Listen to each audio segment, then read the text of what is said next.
안녕하세요. 책방의 방구님들. 오늘 하루는 어떠셨는지요? 하루는 비가 억수로 쏟아지고 또 하루는 미세먼지가 앞을 가리고 매일매일이 변화무쌍한 날씨가 계속되고 있습니다. 한동안 마스크를 쓰지 않고 생활을 하고 있는데요. 그러다 보니 확실히 다르더라고요. 마스크를 쓸 때와 안 쓸 때의 목 상태. 직접 느꼈어요. 그래서 저는 가능하면 꼭 마스크를 쓰려고 합니다. 우리 독자님들 미세먼지 조심하시고요. 자, 오늘 들려드릴 소설은 포석 조명희 작가의 이쁜이와 룡이입니다. 시대적 배경은 식민지 시대 가난한 농촌에서 벌어지는 이야기입니다. 최첨진의 달머슴으로 일하던 용이는 딸 이쁜이를 좋아합니다. 하지만 그 이쁜이가 부잣집 첩으로 시집을 가게 됩니다. 말도 못하고 애를 끓이고 있는데 그 이쁜이가 고백을 합니다. 가난해서 굶어 죽어도 좋으니 용이를 따르겠다고요. 그렇게 둘은 도망치듯 서울로 오게 되네요. 서울 생활은 이쁜이와 룡이를 지치고 지긋지긋하게 만듭니다. 결국 가난으로 인해 사랑은 점점 무너져버리고 맙니다. 그 이야기를 지금부터 들려드리겠습니다. 본문 낭독 시작할게요.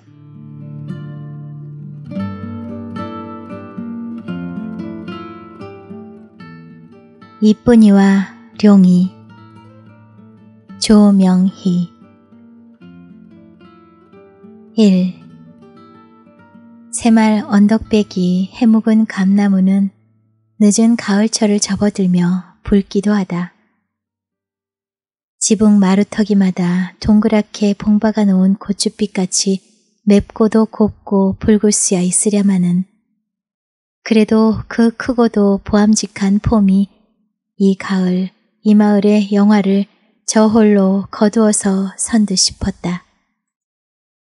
더구나 그 언덕 너머로 줄줄이 늘어선 포플라 나무들은 이 감나무의 붉은 빛을 반이라도 닮으려는 듯이 나날이 더 누르러 가는 듯하였다.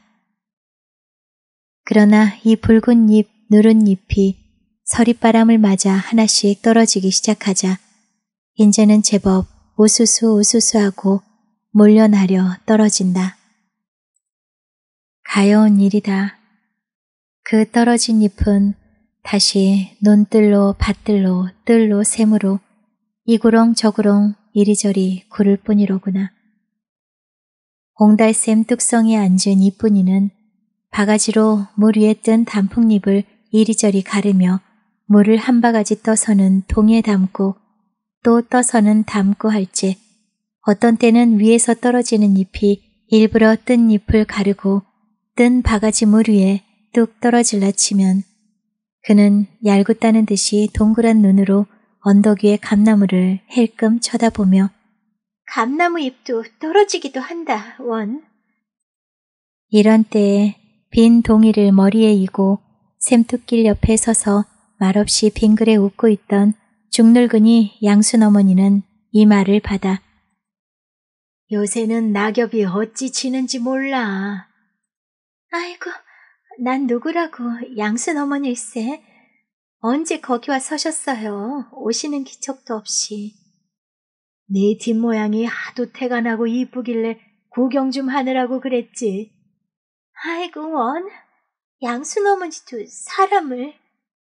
말끝을 더 물지 못하는 이쁜이의 포동포동한 두 볼은 이른 단풍같이 불그레하여지며 고개를 푹 숙이고 물만 푸기 시작하였다. 네 옷 네가 해 입었니? 네. 치마 저고리 물빛도 곱다. 바느질도 서툴지 않구나. 저고리 물빛이 좀 짙은 것 같아요. 아니, 짙을 것도 없어. 분홍빛이 그만이나 해야지. 더구나 한창 낯살에 말하자면 치마에 난물이 좀 과하게 들었다. 저쪽 대답이 없을지 그는 혼자 잇따라 네 아버지 홀로 너를 저만큼이나 키워놓았으니 네가 여보 귀엽겠니? 얼른 사위를 보아야 할 텐데 좋은 사위를. 이내 이쪽에서는 아무 말이 없다. 그는 무심코 사방을 돌아보다가 뒤에 오는 억새 어머니를 보며 남이 물을 길러 왔는데 왜 또 와? 당신은 왜 왔어? 이런 재기. 받아치는 말솜씨만 보아도 걱실걱실하고 말이 행락이 아닌 억새 어머니다. 그는 동이를 샘뚝에 내려놓더니만 한바탕 떠들어댄다. 아이고, 너 이쁜이로구나. 옷빛도 곱고 머리도 곱게 빗고 얼굴도 이쁜 이름과 같은 우리 이쁜이. 언제 와서 물을 깃나? 아하, 절시고 우리 이쁜이 서발가오 삼단머리 발뒤꿈치 치렁치렁. 아하, 절시고 음전할시고 우리 동네 이쁜이. 손뼉 장구를 쳐가며 무당 푸닥거리 하듯 주워대는 억새 어머니 푸념바람에 양순낸 좋아라고 하는 웃음 따라내며 야단들이었다. 억새네 푸닥거리는 따라 나온다. 시집가기도 늦었다.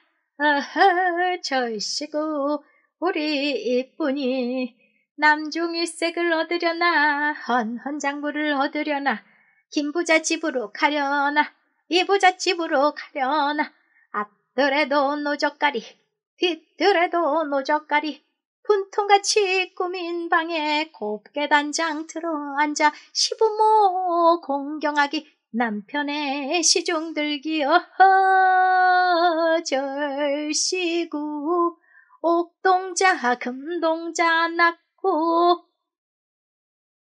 끊임없는 입술에 부끄러움의 우박이 온몸에 퍼버내리는 듯이나 견딜 수 없는 이쁜이는 물동이를 어서어서 하는 듯이 머리에다 뒤집어 이고는 그만 뺑소니를 치며 아휴, 억새 어머니는 참 고약도 해. 하고는 동이 밑으로 떨어지는 물방울을 손끝으로 훔쳐 뿌리고는 또 뿌리며 달아난다. 걸음이 잴수록 몸 동작이 잦아질수록 뒤에 따 늘어진 머리는 동작의 리듬을 따라 너풀거렸다. 참 좋은 처녀다. 최첨지가 딸 하나 잘 뒀어. 뒤에서 들려오는 말이다.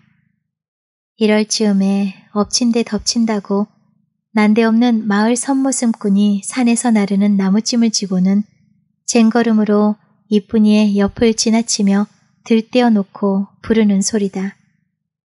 청치마 끝에다 목을 잘껏 메고서 죽여라 살려라 에행 에행 에헤요. 노래 끝은 일부러 더 높이 질렀다. 바로 그 뒤 샘터에서는 헤헤거리는 웃음들이 바그르 끓어올랐다. 이런 것이 모두 다 이쁜이의 몸을 조롱의 샘 속에다 집어 쳐넣는 듯하였다. 동이의 물이야 다 넘어 엎질러 없어지든 말든 쏜살같이만 닿는 그의 걸음을 보아도 알 수가 있었다. 저희 집 쌀이문 앞을 접어들자마자 바람개비같이 몸을 문 안으로 감추고 말았다. 그는 그 문턱 너머 땅 위에다 물동이나 메어 때리지 않았는지. 용이가 최첨진의 집으로 머슴 오기는 석 달 전이었다.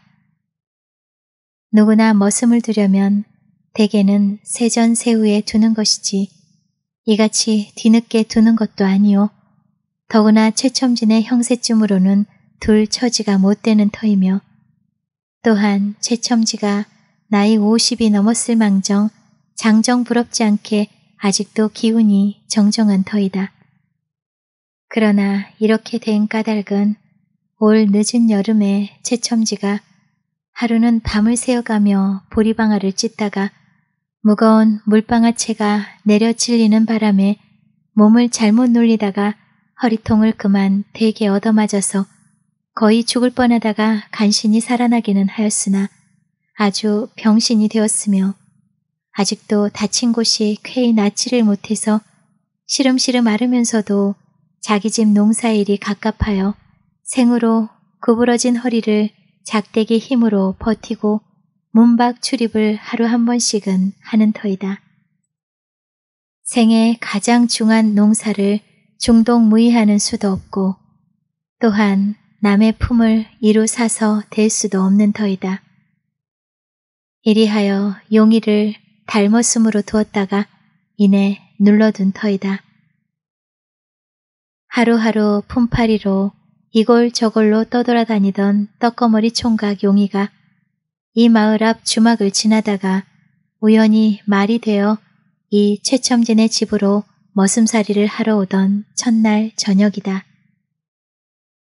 어스무레한 봉당에 최첨지와 마주 앉아 이야기를 하고 있을 때에 최첨지의 마누라라고 생각하였던 부엌에서 밥을 짓던 예편네가 밥상을 들이다가 봉당 머리에다 놓고는 돌쳐서며 도망걸음으로 달아나 버리고 만다.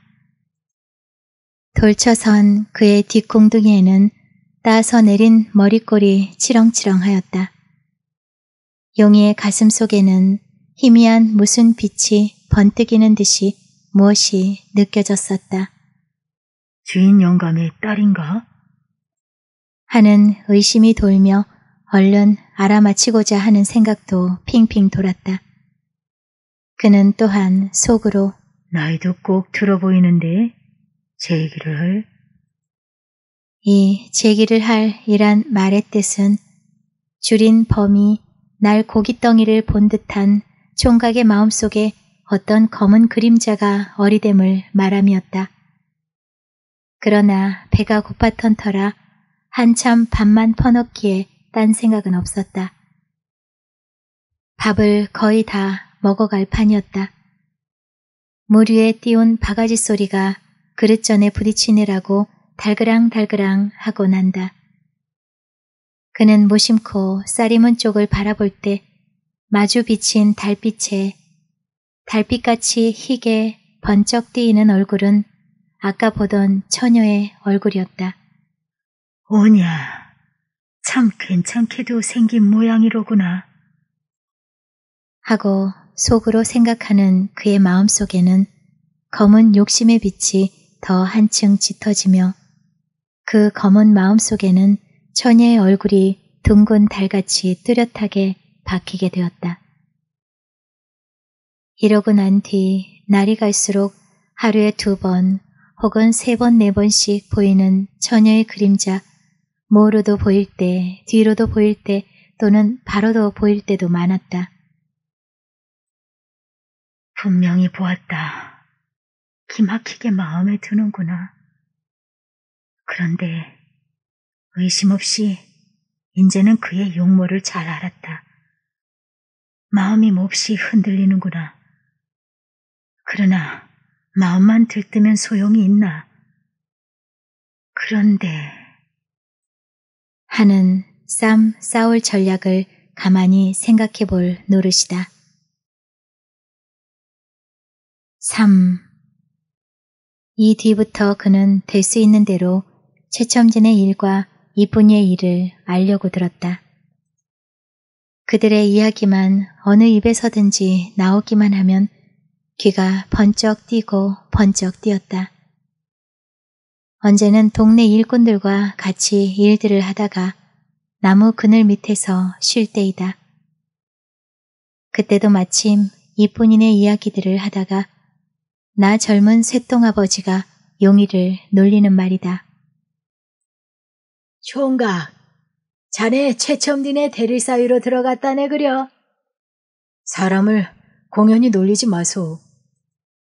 하고 그 말을 부정하였으나 속으로는 빈말이라도 듣는 것이 퍽이나 반가웠다. 이때 옆에 앉았던 중늙은이 먹돌아버지는 자연스러운 말로 실상이야. 뭐 저 총각 같은 사이만 얻어도 잘 얻는 셈이지. 고맙기 짝이 없는 이 말에는 그만 수줍은 생각이 나서 고개를 돌려 딴전을 아니 볼 수 없었다. 이런 때 또 옆에 앉았던 까까머리 면석이 태물, 통칭 박석이란 자가 질투스러운 눈빛으로 용의를 흘끔 쳐다보며 뭐 아직 사위 제목을 정하지는 않는 모양이되면 딸이 제법 똑똑히 생겨 그런지 선모승꾼은 안 줄 모양이더구먼. 더구나 불알만 덜컥덜컥하는 농군에게야 이를 리 있나. 용의는 이 말이 몹시도 귀에 거슬리게 들렸다. 그자가 미웃게도 생각되었다. 선모숨꾼, 농군, 불알만 덜컥덜컥하는 농군, 이런 말이 몹시도 뼈에 박히는 듯 싶었다.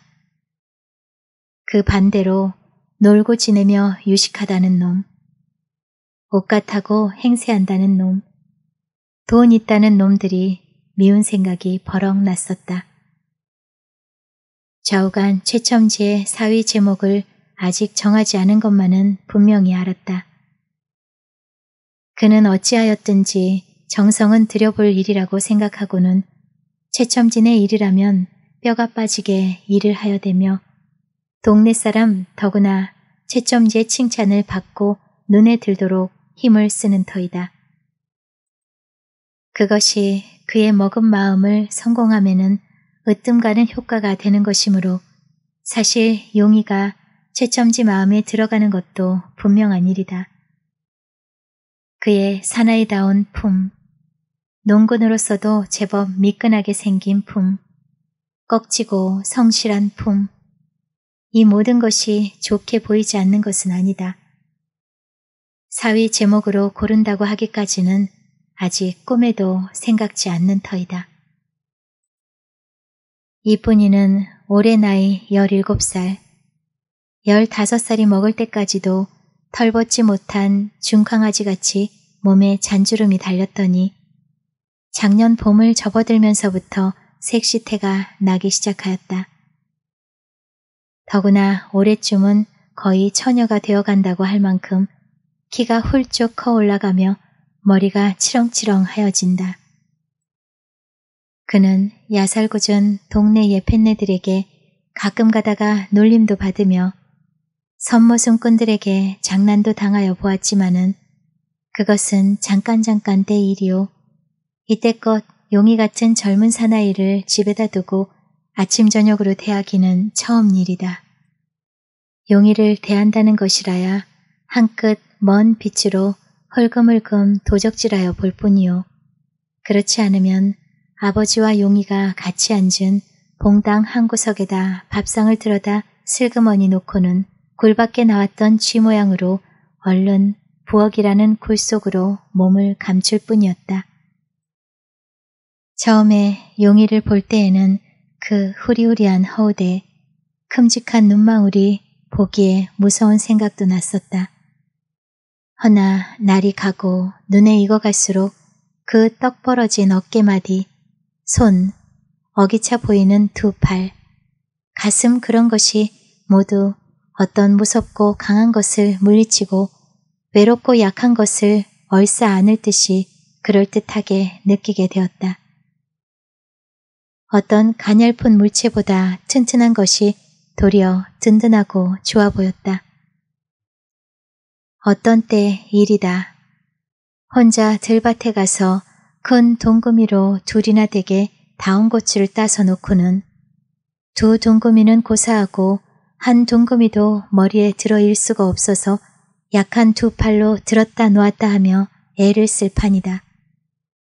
이때 마침 들에서 풋뼈를 베어 한 짐 잔뜩 짊어지고 주춤주춤하며 밭둑길로 지나던 용의가 이 꼴을 보고는 달려오더니 빙글빙글 웃는 낯으로 네, 가져가지.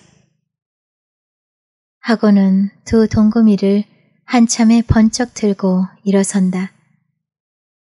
수줍기도 하고 미안스럽기도 하여 어쩔 줄 모르는 이쁜이는 햇살에 익은 두 볼이 더욱 붉어지고 눈과 입에는 가는 웃음이 방글방글 돌며 부끄러운 태도로 서 있었을 뿐이다.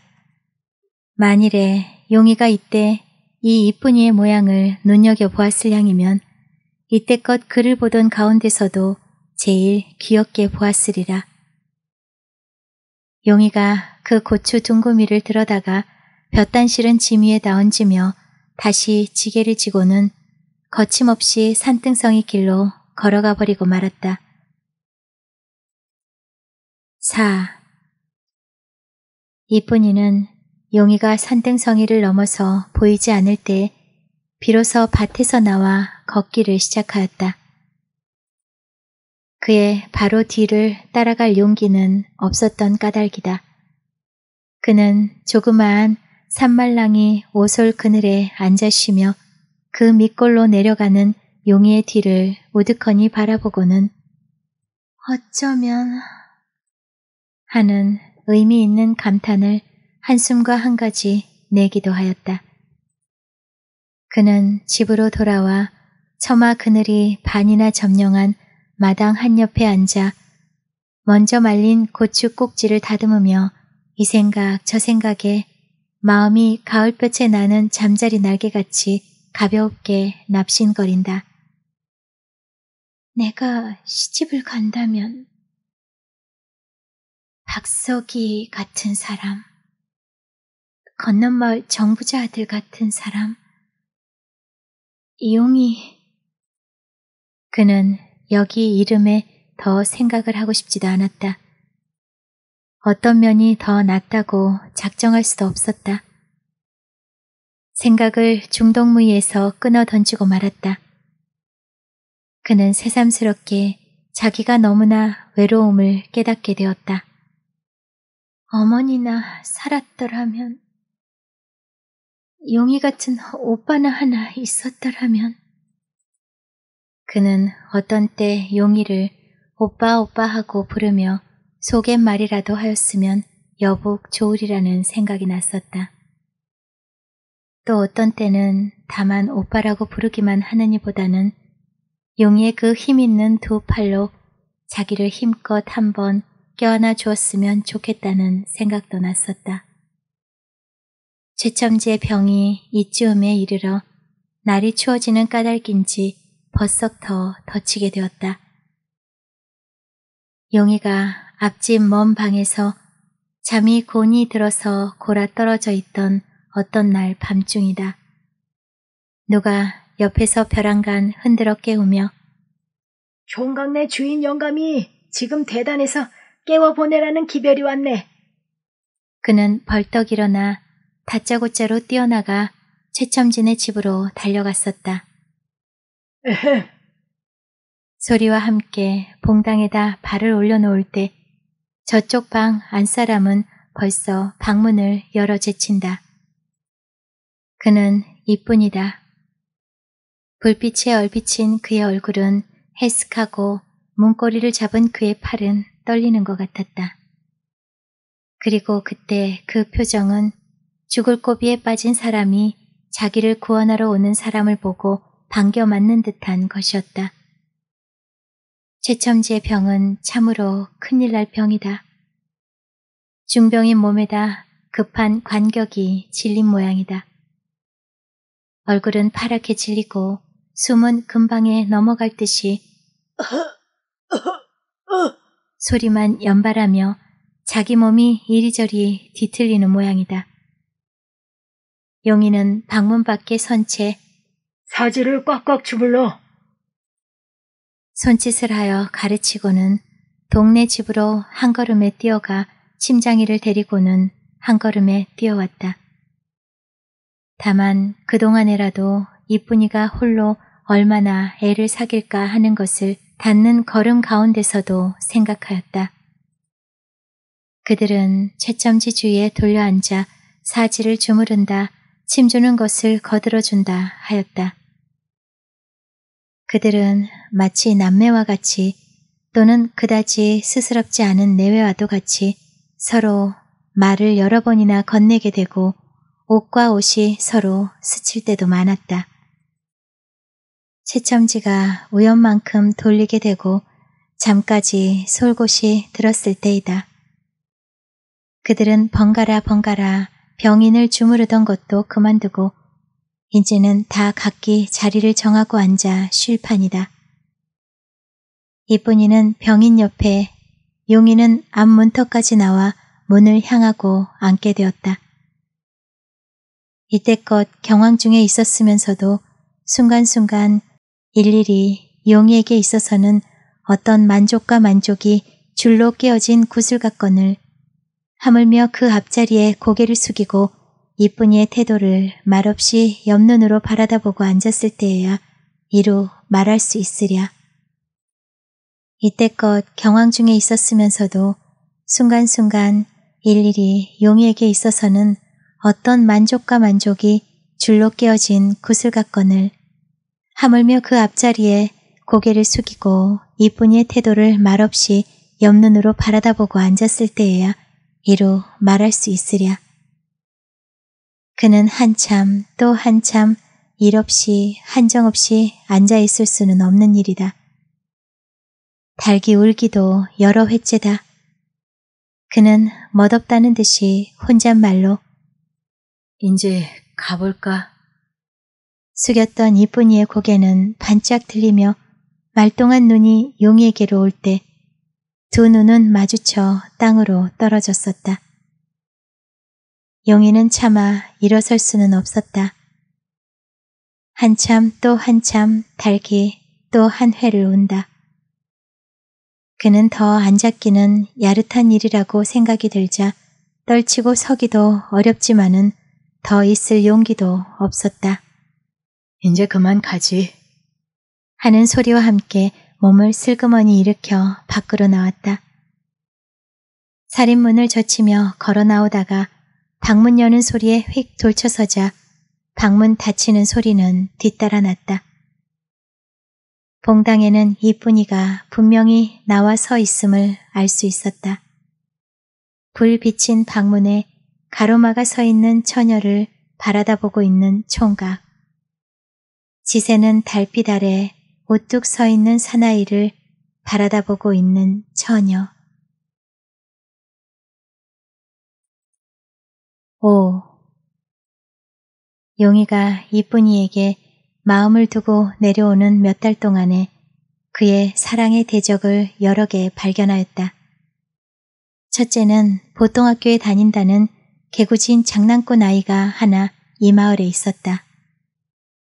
그 아이는 17, 8세가량 된 아이로서 이쁜이가 밤 저녁으로 물 길러 다니는 틈을 타서 장난을 부린다. 돌팔매로 물동이를 맞춰서 남을 놀래주기, 꽃떨기나 단풍잎을 한 주먹 쥐어다가 이고 오는 동이 물 위에 들뜨리기. 언제인가 이 광경을 본 용이는 참을 수가 없어서 쫓아가 그 아이를 붙들고 홍군역을 주던 일도 있었고, 또 하나는 그 면석이 태물이라는 자가 낮이 되어 최첨진의 집에 사나이가 없는 꼴을 볼 때에는 뒤 울러모로 와서 기웃기웃하며 엿보는 것이었다.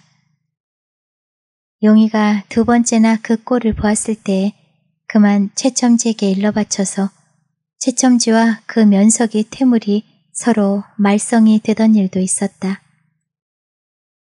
또 하나는 건넌 마을에 사는 부자 강면장이 나이 50에 이태껏 자식을 보지 못하여서 첩 장가를 들려고 중간에 사람을 놓아서 최첨지에게 말을 들여보낸다는 것은 얼마 전에 들은 일인데, 최첨지가 요전 밤에 그 죽다시피 하고 살아난 뒤 요새 와서는 앓던 신병도 그만하게 되니까 그 문제가 다시 대두를 한다는데, 최첨지의 의향이 많이 그리로 쏠린다는 말을 용이 제 동무에게 듣고는 낙심천만에 마음을 걷잡을 수 없을 만큼 되었다. 그리하여 용이는 요새 입맛까지 제쳤는지 그다지도 많이 먹던 밥도 잘 먹지를 못하는 터이다. 이날 아침에도 용이가 봉당에 앉아 밥상을 받고는 몇 숟갈 뜨는 둥 마는 둥 하고 숟갈을 놓아버렸다. 이때 숭늉 그릇을 들고 와 상 앞에 놓던 이쁜이는 몇 발짝 부엌 쪽으로 물러나가 서더니만 오두커니 용이를 바라다보고 있는 그의 얼굴에는 딱하여 견딜 수 없다는 표정을 넉넉히 읽을 수 있었다. 물그릇을 집어든 용이는 전일보다 검은 빛이 더 돌고 자위가 더 꺼진 듯한 눈으로 이쁜이의 얼굴을 노략질하여 볼 때 두 시선은 마주쳤다. 이 찰나에 이쁜이의 날카로운 신경은 은침으로 쪼우는 듯 꼭꼭 찔렸다. 용이의 눈은 근심과 원망의 빛으로 가득 찬 듯 싶었다.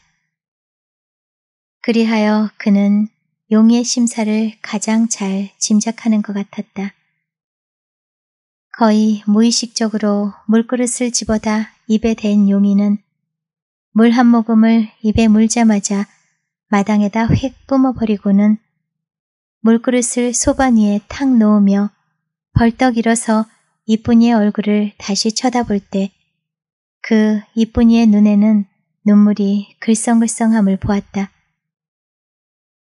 그는 마당으로 껑충 뛰어내려와 살인문 밖까지 무의식적으로 걸어 나오다가 발길을 탁 멈추고 휙 돌이켜서며 부엌 쪽을 바라다 볼 때 그때 이쁜이는 부엌 흙시렁 턱에다가 이마를 대이고 손으로 치맛자락을 쥐어다 눈에다 가려받치고 서 있음을 볼 수 있었다. 그의 어깨도 들썩들썩하였다. 비통한 눈빛으로 한참이나 그를 바라다보고 있던 용이는 다시 몸을 휙 돌이켜 걸어 나오며 뭐냐 보자. 어느 놈이 죽나. 그는 갑자기 증오의 감정이 불붙듯 타올랐다. 그것은 자기가 없다는 것을 한탄하는 그런 소극적 생각이 아니라 지금 세상에서 사람의 참된 모든 것을 그릇터리고 꺾어놓는 있다는 것, 있다는 놈들이 몹시도 미운 생각이 났었다. 건넌 마을 강부자의 얼굴이 눈에 떠오르자 그 사람이 눈앞에 서 있는 듯이 핏대선 눈알을 굴리며 주먹을 불끈 쥐었다. 그러나 용이의 분노도 이쁜이의 애처로워함도 아무런 효과가 있을 리 없었다. 어느 날 이른 아침길에 건넌 마을에서 꽃가마 한 채가 이 마을로 떠들어오더니만 최첨진의 집에 가서 얼마 동안 지체하다가는 도로 건넌 마을로 건너갔었다. 가마채에 맨 사람들의 다리가 올 때보다 갈 때가 더욱 무거워 보이는 것을 볼 때에는 그 속에다 이쁜이를 담아갔음은 분명한 일이다. 6. 깜빡거리는 등잔. 쓸쓸한 방 안에 주인과 소는 야위었으나마 긴장한 빛을 띤 얼굴과 얼굴을 마주대하고 앉아서 숭멀숭멀하는 판이다. 가끔 나는 문 밖의 기척에도 주의 깊은 눈빛과 귀로 그쪽을 향하게 된다. 별 수 없어. 우리가 다 공장 안으로 기어들어가서 그 주인에게 팔린 놈들과 새로 주워다 놓은 놈들을 모두 내쫓아버리고 다시 우리가 기계를 타고 앉아서 다시 투쟁을 하세나 그려. 우리가 섣불리 굴다가 쫓겨나와서 공연이 밖에서만 울려대면 무슨 소용이 있겠나. 그러니 내일 모임에는 모두 다 같은 행동을 이대로 취하자고 작정을 하세. 그야 그렇게 하세만은 까딱하면 희생자가 또 나질 않겠나. 그야 물론 희생자가 나겠지. 나부터라도 당할 각오를 하네. 감옥을 우리네 아랫목으로 알아야 할 것이 아닌가. 그것이 무서워서야 우리 일을 어떻게 한단 말인가. 주인 사나이에 꽉꽉 찍어 던지듯 하는 말에 저쪽에서도 착착 맞는 듯한 어조로 나는 그만한 것이야. 미리 각오하고 있네마는. 감옥살이도 쉬운 일은 아닌 고생도 고생이지만은 우선 자네만 보게. 저 어린 것들만 보게. 이 말끝은 좀 이상했다. 주인은 나란히 잠들어 누운 어린아이들을 찌푸린 눈살로 바라다보더니 쓰린 입맛을 한번 다셨다. 그 입의 표정은 쓰릴 뿐만이 아니라 역증도 나는 것 같았다. 그러나 그는 번개같이 고개를 돌이키며 이 사람 그런 잔말 걱정 그만두세. 닥친 일 닥친 대로 참고 해나갈 일이지. 그런데 만일에 내가 일을 당하게 된다면 물론 밖에 있는 동무들이 다 힘써서 도와줄 터이지만은 우리 예펜네란 것 무슨 직업을 하나 붙들어 줘야지. 나 없을 동안에 살아나가게. 제기를 그놈의 처절한 것이 참 큰 두통이야. 지금 앉아 생각하면 처자 없는 사람이 어떻게 부러운지 몰라. 없는 놈은 처가를 가질 수도 없고 또 이 부르주아 사회의 계집들 같아서는 가지지 않는 것도 좋아. 없는 놈이라고 다 처자식을 못 가지겠냐마는. 그런데 그것이야 어떻게 되겠는지 나도 여러 사람에게 부탁함세. 자, 이제 가겠네. 손은 벌떡 일어나 오늘은 그 박가가 안 왔던가? 박가라니. 그 공장 지배인의 개 말이야. 감독놈. 그놈 오늘 또 와서 낯짝 뻔뻔하게 하는 말이 이번에 우리를 쫓아내는 데는 자기는 사무소에 가서 극력으로 말렸다고. 그리고 또 언제나 하는 그 소리를 또 하네 그려. 아무것도 없다고 해도 오늘 우리 조선 사람 처지에서 오직 하나인 그 공장을 우리의 다 같은 힘으로 붙들어 나가야 하지 않느냐고 하기에 내 말이 자본가는 조선 사람이고 어디 사람이고가 마찬가지가 아니냐.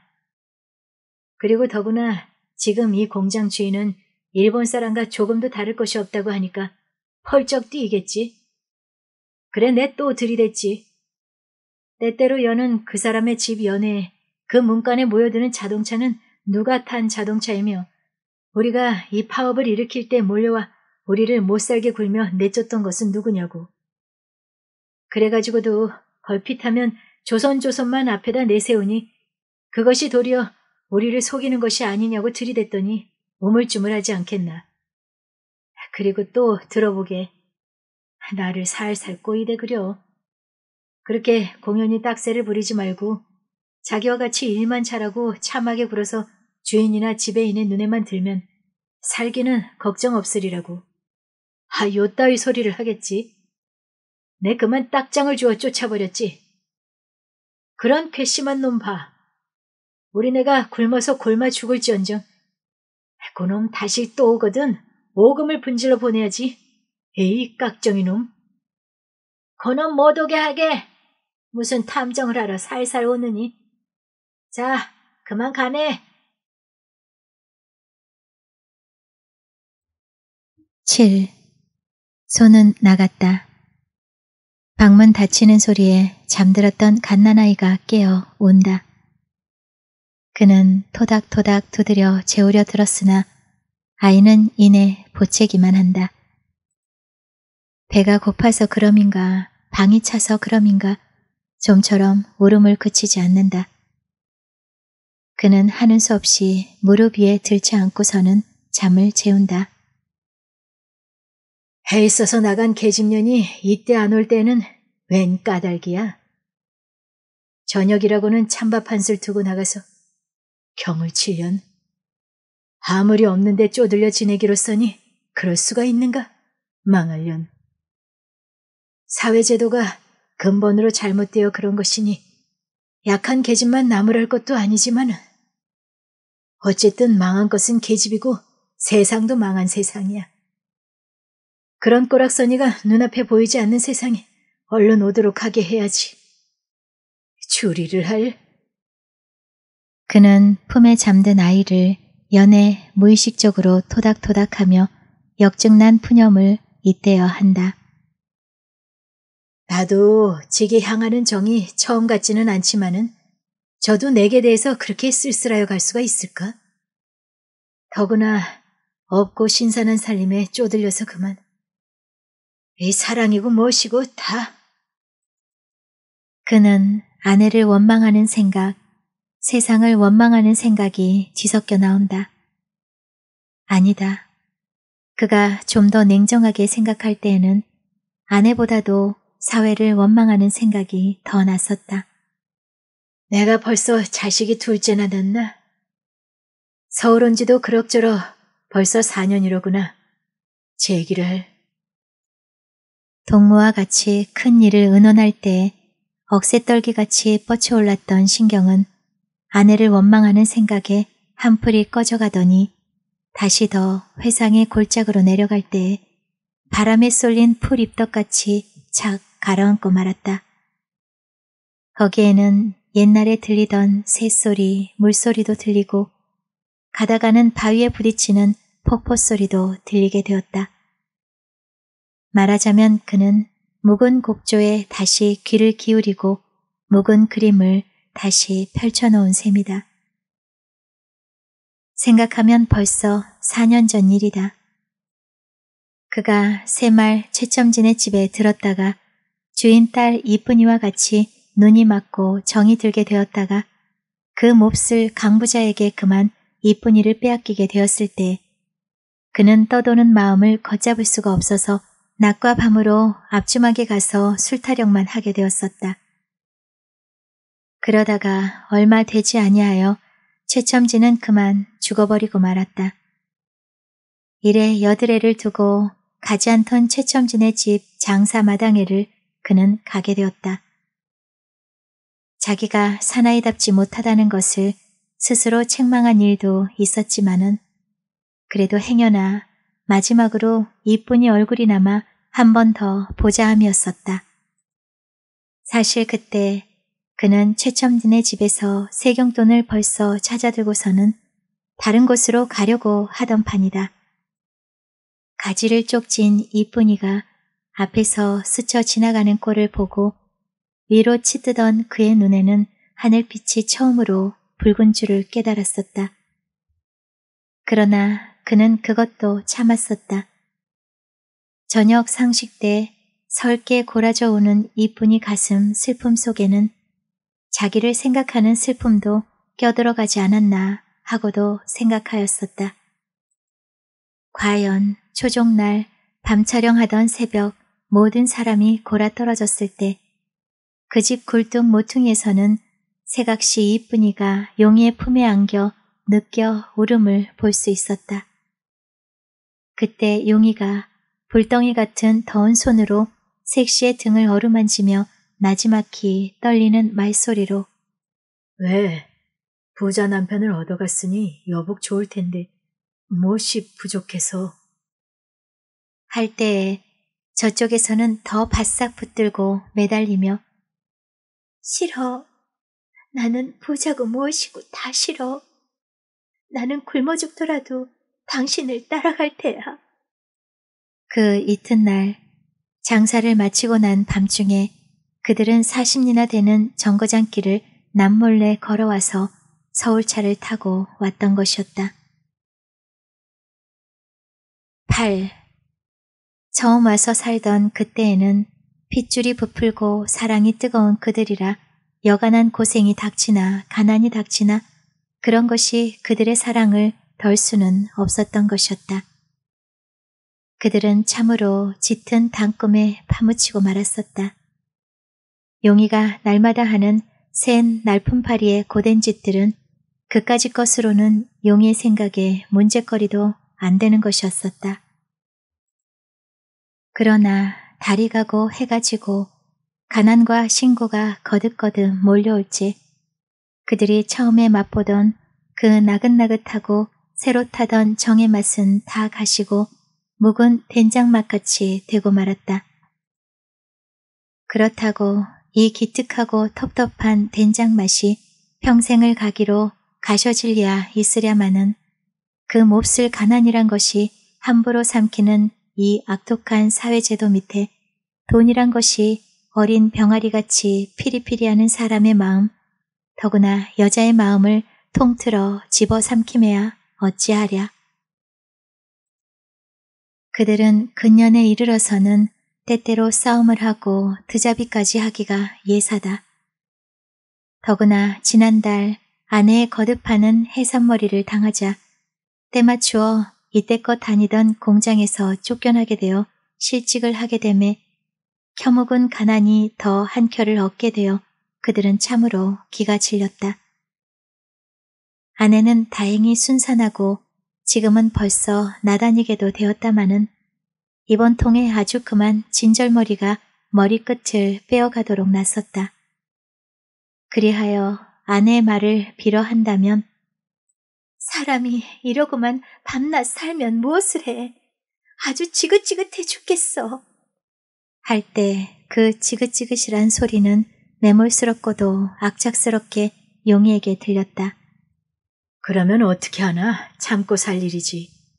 새 세상이나 올 때나 바라고. 벌써 이놈의 세상이 그렇게 된 바에야 말로만 탓하면 무슨 소용이 있담. 덤벼들어 뜯어서 엎어놓을 생각을 해야지. 아따, 지기 밤낮 그런 소리만. 오기는 언제 오고 동댕이 치기는 언제 하는 거야? 죽을 때? 죽은 뒤에? 말로만 참으라면 되나? 참을 수가 있어야지 참지. 살 수가 있어야지. 아내 톡톡 내붙이고 쏘는 소리에 그만 남편은 역증이 더럭 나서 이 시대 계집년이란 천생 하는 수 없어. 남편을 잘 알거나 모르거나도 고사하고 사람다운 데가 있어야지. 망한 계집년들. 사람다운 건 무엇이 사람다운 게야? 되지 않는 소리 듣기 싫어. 사람은 사는 게 사람이지 아무 짓이라도 해서 잘 사는 것만 첫째지. 아따, 추리를 하련. 그럴 테면 또 가려무나 돈 있는 놈에게로. 가라면 누가 겁나서 못 가람? 걱정 말어. 갈 때도 있을 테니. 어서 가거라, 어서 가, 이년. 너같이 부르주아의 마음씨를 그저 가진 년하고 나 같은 사람하고는 살 수가 없다. 아따, 똥대가리같이 부르지고 어쩌고? 갈 테야. 걱정 말어. 걱정을 말어. 저런 쳐 죽이련. 이따위 계집년 쳐 죽여야 하겠다. 하고 치고 싸우고 할 때도 한두 번이 아니다. 그는 지난 일을 이리저리 쭉 한번 생각해 내려왔다. 그러나 이 꿈도 그만 3살 먹은 아들 우는 소리에 깨고 말았다. 일어나 앉으며 고사리밥 같은 두 손으로 눈을 부비며 우는 아들을 끌어 잡아당기며 아가, 오지 마라, 응? 갓난이 또 깬다, 응? 그는 부드러운 아버지의 말소리로 달랬다. 그러나 아이의 울음은 그치지 않았다. 그 바람에 갓난이도 깨서 온다. 아주 아우성판이다. 용이는 잔뜩 찌푸린 상으로 이런 육실하려니 왜 그저 안 와? 이년 오기만 해봐라. 다리를 분질러 놓을 터이니. 하고는 그는 또 이런 생각을 하였다. 이 계집년이 필연코 무슨 딴 일이 있는 모양이지. 공연히 마음이 들떠 돌아다니는 폼이 몸발로 다닌단 말인가? 아마 그 바깥놈의 집에 갔기도 쉽지. 그놈이 있는 놈에게 개노릇을 하여가며 모아놓은 돈량도 있는 김에 돈자랑을 하고 슬슬 꿰는지도 모르지. 이 제도 밑에서는 어떤 년 쳐놓고 매우 반할년이 있게 되었어야지. 부자도 싫어. 굶어 죽더라도 당신을 따라갈 테야? 흥! 이 흥소리만은 입 밖에 내었다. 제 얘기를 할. 내가 이렇게 집 속에서 속을 상하고 고생하느니 참으로 감옥에나 들어가는 것이 훨씬 낫겠다. 그는 훌쩍훌쩍 울고 있는 아들을 끌어안아 누이며 자기도 따라 누워 아이들의 잠을 재우려 들었다. 그러는 동안에 그는 또한 잠이 들고 말았다. 얼마를 잤던지 한숨을 늘어지게 자고 일어나 앉아보니 어느 겨를에 아내가 와서 갓난이를 끼고 잠이 들었다. 그는 아내가 미운 생각이 펄쩍 나서 주먹으로 내어 갈기고 싶었다. 그러나 그는 참고 말았다. 자리를 물러나와 앉아 담배를 피워대며 방금 감옥 속에서 꿈꾸던 일을 되풀이 생각하였다. 여러 사람과 한 가지 공장에서 야단들을 치다가 경찰놈에게 유치장으로 붙들려 가던 일, 그러다가 또 감옥으로 넘어가던 일, 감옥 독방 안에서 처자를 생각하고 불쌍한 생각이 나서 눈물을 흘리던 일, 그러다가 내쳐 울던 일, 그 자기 울음소리에 그만 놀라서 잠이 깨었었다. 그리고 그는 고개를 돌이켜 자기 처자를 돌아다 볼 때 갑자기 걸린 생각이 났었다. 그리고 또 거기다 곁들여 만일에 저것이 참으로 나를 잘 알아준다 할 것 같으면, 참으로 노동자의 계집이 될 만한 자격이 있는 계집이라면 하고 그렇다고 가정하고 생각해 볼 때 그는 뼈가 마디마디 으서지는 듯이 아팠다. 불쌍하였다. 그는 자기 덮었던 이불을 걷어서 아내를 덮어주었다. 아내도 무슨 꿈을 꾸는지 으흥 하고 우는 소리를 내었다. 그는 손으로 아내를 흔들어 깨우며 정다운 목소리로 이봐, 이봐. 아하 하고 아내는 돌쳐 누우며 아이고 이 아이고 소리 밑으로 꿈도 고약하다 소리를 의뢰할 터이나 꿈이 야릇한 까닭으로 남편 앞에서 말할 용기가 없었던 것이었다. 그 꿈은 무슨 꿈이었던가? 어떤 분통같이 꾸민 방 속에서 박감독과 같이 재미있게 살 판에 용이가 칼을 들고 들어와서 배를 타고 앉아 칼로 겨누며 너 같은 년은 죽어야 한다. 놈은 사람의 원수, 더구나 남편의 원수놈과 한 가지 배가 맞아 사는 년은 용서할 수 없다. 죽어봐라. 하고 칼로 찌르려 할 판에 모서리를 치며 소리친 것이 그 잠꼬대였다. 봄밤은 짧다. 행길에는 벌써 새벽 구름아 지나가는 소리가 난다. 용이는 문을 탁 차고 밖으로 나섰다. 이날의 큰일을 위하여 나섰다. 그리고 난 뒤 그들은 과연 꿈과 같이 되고 말았다. 용이는 감옥으로, 이쁜이는 박가에게로. 10. 3년의 세월은 또 갔다. 찌는 듯한 어느 여름날 낮결이다. 땡땡땡 형무소에서 아침결에 추록하였던 용이는 병인차에 다시 실려 어느 병원으로 가는 길이다. 누르고 희고 부어서 들뜬 그의 얼굴은 눈을 감은 채 죽은 듯이 누워있을 따름이다. 앞에서 끄는 이도 그의 동무요, 뒤에서 미는 이도 다 옛날 그의 동무였다. 그들은 더운 땀을 뻘뻘 흘리며 낙원동 길을 내려올 때에 뒤에서 벼랑간 빵 소리가 요란히 나며 자동차 한 대가 달려와서는 지나간다. 그래서 그들은 자동차 먼지를 뒤집어쓰며 옆으로 비켜섰다. 그 자동차 안에는 잠자리 날개 같은 여름 옷을 몸에 걸친 여인이 하나 타고 또 옆에는 젊은 양복 신사가 하나 붙어 앉았다. 그 여자는 옛날에 이쁜이었다. 그는 지금 어떤 백만장자 아들의 셋째 첩이라 한다. 1928년 3월 7일 조명희. 네, 포석 조명희 작가님의 이쁜이와 룡이였습니다. 저는 다음 시간에 또 다른 이야기로 찾아뵙겠습니다. 감사합니다.